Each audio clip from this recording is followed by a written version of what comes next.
Sekarang ni nampak tak dekat belakang aku ada apa? Tu Honor robot. Okey, sizing dia sedikit rendah pada aku. Okey, dia tu lah, ketinggian dia adalah ketinggian bahu aku, maksimum dia. Jadi maknanya aku lagi tinggi lah pada robot tu.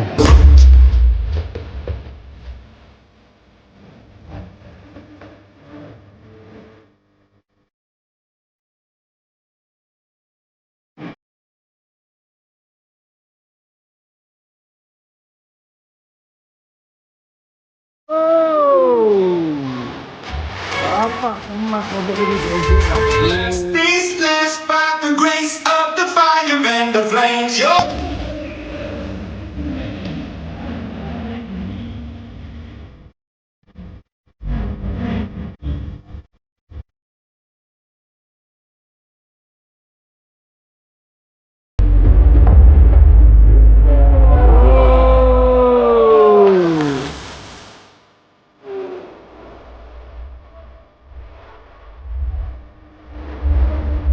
Thank you guys.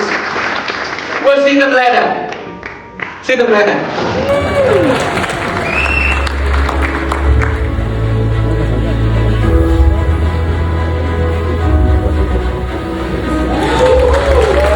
Be an extension of our hands. It connects us to a whole new world of services. From shopping assistance to work but act for you.